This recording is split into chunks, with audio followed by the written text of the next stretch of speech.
A ver, seamos sinceros. Para alguien con vocación por la educación, la palabra estadística puede sonar pues un poco fría, ¿no? Distante, como algo que va de números y no de personas. Pero, ¿y si en realidad fuera una de las herramientas más potentes que existen en este campo? Bueno, pues vamos a meternos de lleno en por qué esto es así. Y esta es, claro, la pregunta del millón. Si lo que se busca es inspirar, guiar, enseñar, ¿qué pintan aquí los números, los cálculos? O sea, parece que no tiene nada que ver, ¿verdad? Es como contradictorio. Pues la respuesta, y esto es lo interesante, podría cambiar por completo la forma en que entendemos la educación.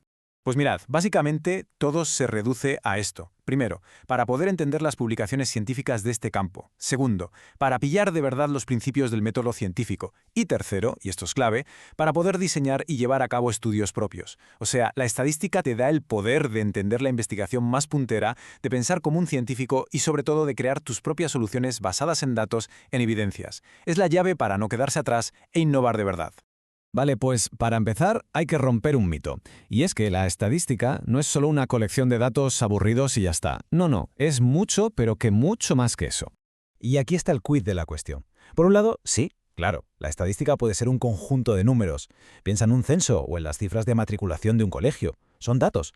Pero por otro lado, y esto es lo realmente importante, es una ciencia. Es el conjunto de métodos y modelos que usamos para estudiar fenómenos, para resolver problemas y, al final, para tomar decisiones. Es la herramienta que da sentido a todos esos números. Y ojo, que esto que estamos hablando no es pura teoría abstracta. De hecho, mirad, esto es una pregunta real de examen. Pregunta, ¿la estadística, desde un planteamiento teórico, se puede considerar? Y las opciones son, pues una ciencia, un conjunto de datos o ambas. La respuesta correcta, claro, es de ambas maneras. Entender esta dualidad es el primerísimo paso. Y mirad, hay una cita que lo resume a la perfección. Dice que la estadística cumple un importante papel instrumental. Nos permite desarrollar un pensamiento crítico y antidogmático en el estudio de la realidad. O sea, es una herramienta para pensar mejor. Nos ayuda a cuestionar lo que damos por sentado, a mirar la realidad con ojos críticos y a no tragarnos cualquier cosa sin más. Es básicamente gimnasia para la mente. Venga, vamos a llevarlo a un terreno práctico. Imaginemos esta situación. Hay que decidir si se construye una nueva escuela infantil. Y surgen mil preguntas. ¿Qué tamaño debería tener? ¿Qué método educativo sería el mejor? No se puede decidir algo así por pura intuición, ¿a que no? Hacen falta datos y, sobre todo, un método para analizarlos. Vamos, que hace falta la estadística. Y justo para resolver problemas como este, la estadística se divide a grandes rasgos en dos grandes ramas. Cada una tiene su propia misión, pero las dos son igual de importantes. Por un lado tenemos la estadística descriptiva. Su trabajo es organizar y resumir datos para describir lo que hay. Sencillo. Por ejemplo, calcular la nota media de un examen. Coge un montón de datos y los convierte en algo que se entiende fácil. Y por otro lado está la estadística inferencial. Esta es casi como tener una bola de cristal, pero científica. Usa los datos de un grupo pequeño para hacer, no adivinaciones, sino suposiciones bien fundamentadas, inferencias, sobre un grupo mucho más grande. ¿Funcionará este nuevo método de enseñanza en todo el distrito? Eso es lo que intenta responder. Claro, para entender esto de la inferencia, primero hay que tener claro un concepto clave: la población. Y, ojo, que no hablamos solo de gente. La población es el grupo completo que nos interesa estudiar. Podrían ser, por ejemplo, todos los estudiantes de primero de primaria de un país, o todos los libros de una biblioteca, o, yo qué sé, todas las escuelas de una región. El universo total.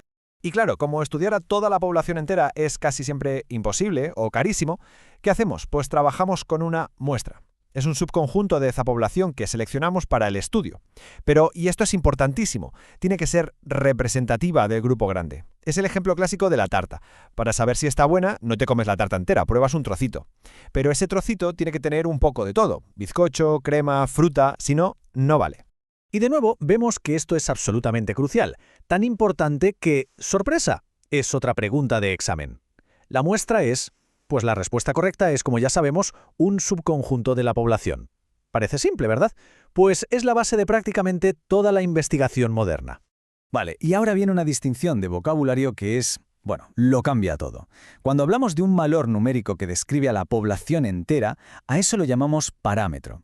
Es el dato verdadero, el dato perfecto, pero casi siempre inalcanzable. En cambio, cuando el valor numérico describe a la muestra, a ese trocito que hemos cogido, lo llamamos estadístico. Y aquí está la magia. Usamos el estadístico, que sí podemos calcular, para intentar adivinar, para estimar cuál es el valor del parámetro. Y esto de aquí ilustra perfectamente por qué este vocabulario es tan importante. Mirad, otra pregunta de examen. ¿Los índices numéricos que describen a una muestra se denominan? Pues la respuesta, como acabamos de ver, es estadísticos. Conocer esta diferencia es, básicamente, empezar a hablar el idioma de la investigación. Muy bien, ya tenemos los conceptos básicos. Ahora vamos a ver cómo la estadística nos da una especie de mapa, un proceso bien estructurado para ir desde una simple pregunta hasta una conclusión sólida y fiable.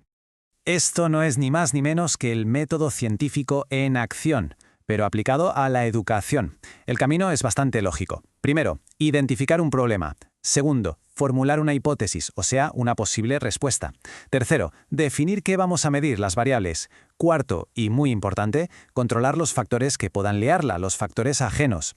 Y por último, el paso 5, contrastar la hipótesis, ponerla a prueba. Es un camino ordenado para no perderse. Y el corazón de todo este proceso es precisamente eso, el contraste de hipótesis. Podríamos decir que es el momento de la verdad. Es cuando se usan los datos de la muestra para decidir si aceptamos o rechazamos la idea que teníamos al principio. Por ejemplo, si un nuevo método de enseñanza es más eficaz que el antiguo, ¿funciona de verdad el nuevo método? ¿O la mejora que vemos es puro azar? Los datos son los que nos ayudan a decidir. Pero aquí hay que entender algo fundamental.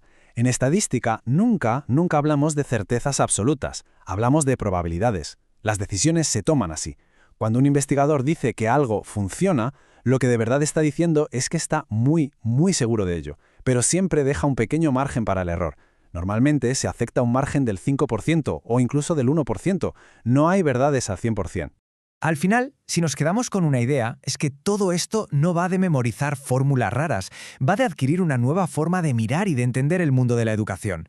Es, de verdad, como tener un superpoder. ¿Y en qué consiste ese superpoder?